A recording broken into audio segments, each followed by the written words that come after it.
Hello guys. आज हम बात करने वाले हैं मेमोरी हायरार्की के बारे में। चलिए कंटिन्यू करते हैं। अच्छा, एक बात और है, यदि चैनल सब्सक्राइब नहीं किया है अभी भी तो चैनल ज़रूर सब्सक्राइब करो और अपने दोस्तों के साथ भी शेयर कीजिए चैनल को। तो चलिए शुरू करते हैं। हम जो मेमोरी हायरार्की है हमारी, इसमें हम क्या करें, क्योंकि नाम ही क्या आ गया, मेमोरी। मतलब इसमें जो अपने कंप्यूटर के अंदर मेमोरी होती है। अब क्या होता है, यदि हम नॉर्मल मेमोरी की बात करें, जैसे हमारा दिमाग है ना, जिसमें हम कहते हैं कि हमारे पास याददाश्त होती है, मतलब हमारी भी खुद की भी कोई मेमोरी है। अब जो चीज़ आपने आज करी है वो आपको, अगर आप उसको याद करने की कोशिश करेंगे तो तुरंत से याद आ जाएगी। लेकिन 10 दिन पहले आपका दिन कैसा था या क्या हुआ था आपके साथ में, उसको याद करने में थोड़ा टाइम लगेगा। और अगर सालों सालों पुरानी कोई बात होगी तो वो और ज़्यादा टाइम लगेगा, है ना। तो अगर हम कहें तो ये भी एक तरीके की मेमोरी हायरार्की है। जो चीज़ें तुरंत से हम एक्सेस कर पा रहे हैं, वो वाली जो वो जिस मेमोरी में है वो बहुत फास्ट है। और जो बात आपको देर से याद आ रही है वो जिस मेमोरी में है वो मेमोरी स्लो है। ठीक है, तो ये कंसेप्ट हम इसमें लगाने वाले हैं अभी कंप्यूटर में। यहाँ पर क्या हो रहा है कि जो मेमोरी हायरार्की है, ये स्टोरेज डिवाइसेस हैं हमारे पास, जो भी मेमोरीज़ हैं उसका हमने एक ऑर्डर बना दिया, एक ऑर्डर में उसको अरेंज कर दी। ठीक, तो सबसे ऊपर हमने रखी, अभी आगे हम देखेंगे तो हमें सबसे छोटी मेमोरी। लेकिन क्या होता है, साइज़ और स्पीड दोनों एक दूसरे के इन्वर्सली प्रोपोर्शनल होते हैं। मतलब अगर स्पीड बढ़ेगी तो साइज़ कम होगी, साइज़ बढ़ेगी तो स्पीड कम हो जाएगी। ठीक है, तो ये हम देखेंगे आगे। तो जो हमारी हायरार्की है, ये हाईएस्ट स्पीड से शुरू होगी और लोएस्ट स्पीड तक जाएगी। और ये मेमोरी हायरार्की बनाने के पीछे रीज़न क्या था कि जो कंप्यूटर में जो भी प्रोसेसेस हो तो उसकी हम एक स्पीड मेंटेन कर पाएँ। वो स्पीड बहुत स्लो भी ना हो और बहुत फास्ट, क्योंकि अगर हम करना चाहें तो बहुत फास्ट हो तो जाएगी लेकिन एक्सपेंसिव भी बहुत हो जाएगी। तो हमको कॉस्ट को भी ध्यान में रखना है और एक्सेस टाइम को भी ध्यान में रखना है। इसीलिए हमने यहाँ पर क्या लिखा हुआ है, highest possible average access speed. तो स्पीड जितनी भी हाईएस्ट पॉसिबल हो, और जो कॉस्ट है, कॉस्ट को हम क्या रखना चाह रहे हैं, मिनिमम। ठीक है, तो कॉस्ट कैसी हो, मिनिमम हो, और स्पीड कितनी कैसी हो, हाईएस्ट हो। ये दो रीजंस के लिए क्या कर रहे हैं, हम मेमोरी की हायरार्की बना रहे हैं। ठीक, देन जब हम मेमोरी हायरार्की की बात करते हैं तो बेसिकली उसकी 4 कैरेक्टरिस्टिक्स होती है। पहली होती है कैपेसिटी। मैं आपको डायरेक्टली एक्सप्लेन कर दूंगी, ये लिखा हुआ कंटेंट आपके काम में आ सकता है एज अ थ्योरी, ताकि यदि आपको लिखने को आए तो आप इसमें से पढ़ सकते हैं। तो जो कैपेसिटी है, कैपेसिटी ये बताती है कि हम उसमें कितने डेटा को स्टोर कर सकते हैं। ठीक है, ओवरऑल डेटा आपका कितना स्टोर होगा, जैसे जनरली हम बात करते हैं kilobyte, megabyte, MB, GB, TB, इन यूनिट्स में जो बात करते हैं वो है हमारी कैपेसिटी। नेक्स्ट हमारा आ जाता है एक्सेस टाइम, कि हम कितनी फास्टली उस मेमोरी में जो डेटा रखा है उसको रीड कर पा रहे हैं। ठीक है, तो यदि जल्दी से रीड कर पा रहे हैं, कम टाइम ले रहा है, तो हम कहेंगे मेमोरी की स्पीड क्या है, फास्ट है। और यदि वो ज़्यादा टाइम ले रही है तो फिर हम कहेंगे कि मेमोरी की स्पीड स्लो है। अब यदि हम इसको बात को कंटिन्यू करें आगे, तो यदि मान लो आपके घर में कुछ आपने रख रखा है, आपकी कोई नोटबुक मान ली अपन ने, ठीक है, जिसमें बहुत इंपॉर्टेंट नोट्स लिखे हुए हैं। अब यदि आप जिस टेबल पर बैठे हैं अभी, मतलब आपकी जो स्टडी टेबल होगी, टेबल और चेयर, यदि उस टेबल पर ही है वो नोटबुक, तो आप उसको फटाक से क्या कर सकते हैं, एक्सेस कर सकते हैं, तुरंत उसको उठा के उसमें से पढ़ सकते हो। दूसरा केस हो सकता है कि आपके पास में रैक है, आपने एक लाइब्रेरी जैसा मेंटेन किया हुआ है स्टडी रूम में, और उस रैक में वो बुक या नोटबुक रखी हुई है। अब आप उसमें से सर्च करके और फिर उठा के लाओगे तो इसमें आपको ज़्यादा टाइम लगा। या फिर और बड़ा केस, मतलब आपका जो स्टडी रूम था वो भी नहीं, और आपको ऊपर की फ्लोर में कोई रूम है, आप फर्स्ट ग्राउंड फ्लोर पे हो, फर्स्ट फ्लोर पे कोई रूम है, वहाँ पर आपकी नोटबुक रखी हुई, तो या तो आपको वहाँ से लेके आना है, या फिर और बड़ा यदि कुछ मान लें तो आपके फ्रेंड के घर पे आपकी नोटबुक रखी हुई है, तो आप वहाँ से लेके आ रहे हो तो आपको और ज़्यादा टाइम लगा। ठीक है, तो हम कह सकते हैं ये हो गया हमारा टाइप्स ऑफ मेमोरी। अब यदि हम आपकी जो टेबल थी स्टडी टेबल, उसकी बात करें कि उस पर नोटबुक रखी हुई है, तो हम ये अगर बात करें कि जो अपने स्टडी टेबल होती है हम उस पर कितनी किताबें या कॉपियाँ रख सकते हैं। बहुत सारी तो नहीं रख सकते हो, लिमिटेड स्पेस होता है, क्योंकि आपको पढ़ना भी है। यदि आप बुक्स ही रख लेंगे तो कहाँ रख के पढ़ेंगे फिर। ठीक है, तो क्या होता है, जो हम जिस मेमोरी को सबसे जल्दी एक्सेस कर पाते हैं उसकी कैपेसिटी कैसी होती है, सबसे कम कैपेसिटी होती है। इसको हम आगे और डिस्कस करेंगे नेक्स्ट स्लाइड में। इसके बाद नेक्स्ट हमारा जो टॉपिक आया वो है परफॉर्मेंस। देखो अब अपनी बात आती है, जब भी हम कंप्यूटर की बात करते हैं तो परफॉर्मेंस बहुत इंपॉर्टेंट फैक्टर होता है। जैसे यदि हम अपने मोबाइल फ़ोन्स की ही बात क्यों ना कर लें, हम क्या चाहते हैं कि रैम जो है वो ज़्यादा आए, है ना, ताकि उससे क्या होगा कि आप पबजी या जो भी गेम खेलेंगे उसकी स्पीड आपको अच्छी मिलेगी, फ़ोन हैंग नहीं होगा। तो ये जो है इस फैक्टर को बोलते हैं परफॉर्मेंस, कि हम कितनी क्विकली हमारी जो रिक्वेस्ट है उसको कंप्यूटर तुरंत से क्या कर पा रहा है, सर्विस दे पा रहा है। मतलब हम मेमोरी में से किसी फाइल को उठा के पढ़ना चाह रहे हैं तो कितनी जल्दी हमारा डेटा उठ के आ गया या कितनी जल्दी सेव हो गया, that is known as performance. तो यदि आप चाहें तो इसको पॉज करके यहाँ पर इस डेटा को पढ़ भी सकते हैं और क्लियर हो जाएगा आपको, ठीक। और जो एक और इम्पॉर्टेंट फैक्टर होता है वो है कॉस्ट। कॉस्ट मतलब कि जब हम बात कर रहे हैं कि अपने पास में जो मेमोरी है बहुत फास्ट चलती है लेकिन वो बहुत महंगी आती है, ठीक है। तो हम ऐसा तो नहीं कर सकते कि भाई फास्ट वाली ही मेमोरी चाहिए तो उतनी महंगी हम लेकर के आएँ। हम उस समय सोचते हैं कि नहीं, हमारा काम इतना भी बहुत ज़्यादा रियल टाइम वाला नहीं है कि भैया मतलब अगर बहुत फास्टली डाटा नहीं आया तो कहीं कुछ प्रॉब्लम आ जाएगी। हम सोचते हैं कि थोड़ा सा अगर एक्सेस टाइम ज़्यादा भी लगेगा तो भी चलेगा, लेकिन हमको कैपेसिटी ज़्यादा चाहिए और कॉस्ट भी थोड़ी कम हो जाए तो बहुत अच्छा, ठीक है। तो ये जो मेमोरी हायरार्की है इसमें हम कॉस्ट भी देखेंगे, ठीक। तो चलते हैं हम नेक्स्ट स्लाइड पर। ये देखिए, ये जो डायग्राम है ये आपको याद कर लेना है, रटना नहीं है।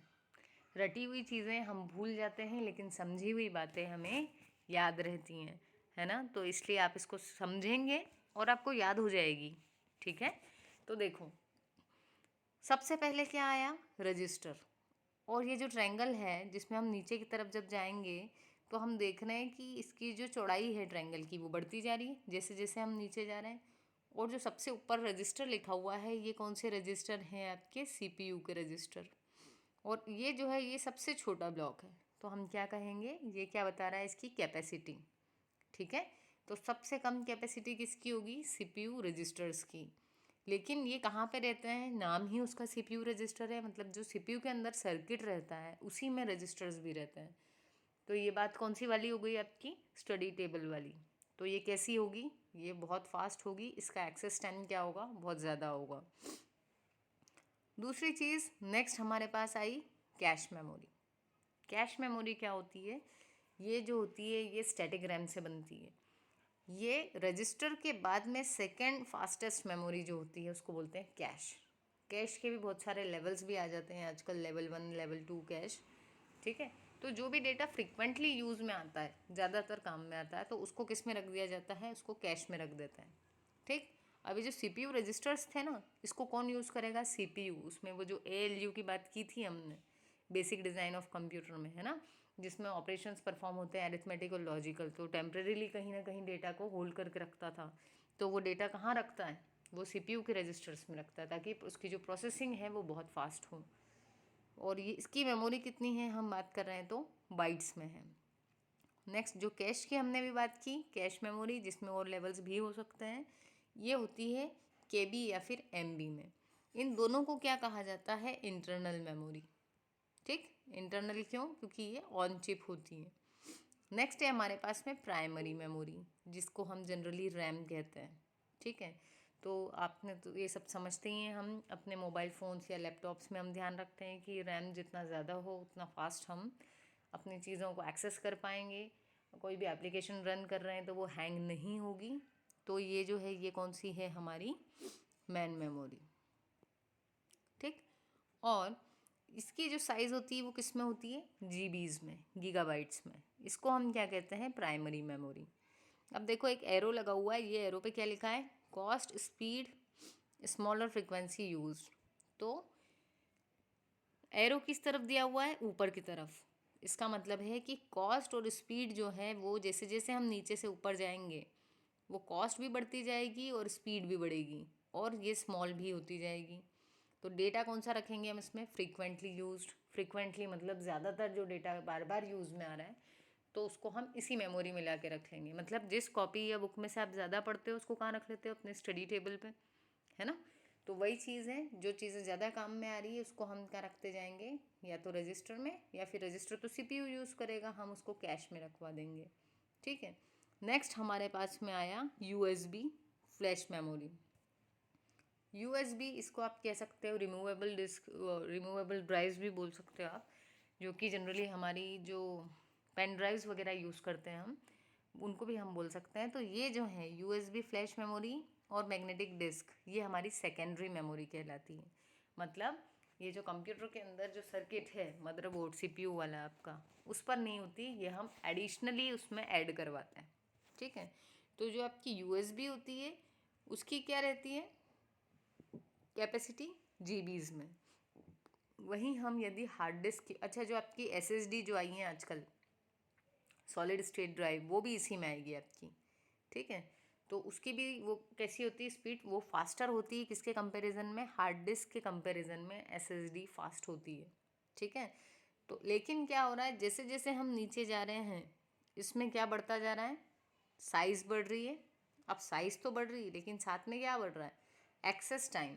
मतलब उसमें से जब डेटा उठ के आएगा तो टाइम ज़्यादा लगेगा। बढ़ना मतलब क्या है, टाइम बढ़ रहा है, ज़्यादा लग रहा है। और तो फिर टाइम बढ़ रहा है यानी कि क्या हो रहा है, स्लो हो रहा है जो भी उसकी प्रोसेस हो रही है। लेकिन एक चीज़ की इंपॉर्टेंस मिल रही है, देखो हम बात कर रहे हैं कि चौड़ाई बढ़ गई है यहाँ, दैट मीन्स उसकी जो कैपेसिटी है, जो स्टोरेज है, वो कैसा हो गया है, अब ज़्यादा हो गया है। मतलब जब ऊपर जा रहे हैं तो स्टोरेज कम, डाउन में आ रहे हैं तो स्टोरेज ज़्यादा है हमारे पास में। ठीक। अब यदि हम आगे बात करें तो ये जो मैग्नेटिक डिस्क थी, इसकी स्पीड, इसकी जो स्टोरेज है वो किस में है, टेराबाइट्स में। मैग्नेटिक टैप्स और टैप ड्राइव्स की यदि हम बात करें तो इसको जनरली क्या कहा जाता है, टर्शियरी स्टोरेज। तो इसकी जो कैपेसिटी होती है वो होती है पेटाबाइट्स या फिर एक्साबाइट्स में। ठीक है। तो ये ध्यान रखना है आपको, ये डायग्राम यदि याद कर लिया तो चीज़ें काफ़ी आसान हो जाएंगी। तो एक चीज़ क्या हमें याद रखनी है, हमें याद रखना है कि जब हम टॉप टू डाउन जा रहे हैं तो क्योंकि यहाँ पे देखो ट्रायंगल जो है वो चौड़ा होता गया, मतलब कैपेसिटी बढ़ रही है। कैपेसिटी तो बढ़ रही है, अब जब कैपेसिटी बढ़ जाती है तो क्या होता है, टाइम भी ज़्यादा लगता है, तो एक्सेस टाइम भी बढ़ रहा है। एक्सेस टाइम बढ़ गया मतलब कि क्या हो गया, वो स्लो हो गया। ठीक है। तो ये जो था ये आपने याद कर लिया। दूसरा, यदि हम ऊपर की तरफ जाते हैं तो क्या हो रहा है, कैपेसिटी कम हो रही है लेकिन स्पीड बढ़ रही है। इधर का जो अपोजिट है वो ये है, यहाँ स्लो हो रहा है, यहाँ स्पीड अच्छी हो गई। यहाँ वॉल्यूम ज़्यादा था, मोर स्टोरेज, यहाँ कैसा है, स्मॉलर स्टोरेज। ये आपकी चीप थी, इस साइड आप चीप भी लिख लेना। ठीक है। तो जैसे नीचे जाओगे तो पैसे कम लगेंगे उसके, लेस कॉस्टली, तो ये चीप। और यदि हम ऊपर साइड जा रहे हैं तो ये क्या हो गया, कॉस्टली। डेटा कौन सा यूज़ करेंगे हम, जो बहुत ज़्यादातर यूज़ में आता है वो डेटा आपका ऊपर वाली मेमोरीज़ में रहेगा। और यदि हम बैकअप लेना चाह रहे हैं तो वो जनरली हम कौन से उसमें लेते हैं, ये जो नीचे आपको दिख रही है फ्लैश मेमोरी या मैग्नेटिक डिस्क, मैग्नेटिक टेप्स, इसमें हम अपना बैकअप लेके रखते हैं। ठीक है। क्योंकि बैकअप में आप, बैकअप यानी वो चीज़ आप ज़्यादातर यूज़ नहीं करेंगे, कभी आपको यदि काम पड़ा तो आप उसको यूज़ करेंगे। इसलिए अगर उसकी स्पीड स्लो भी हुई तो हमें कोई मतलब नहीं है, उससे कोई ज़्यादा बड़ा इशू नहीं रहेगा। ठीक है। सो ये थी हमारी ओवरऑल मेमोरी हायरार्की। तो ये आप लोग देख लो, यहाँ पर लिखा हुआ भी है, पॉज कर लेना वीडियो, जो मैंने समझाया है वही लिखा हुआ है यहाँ पर।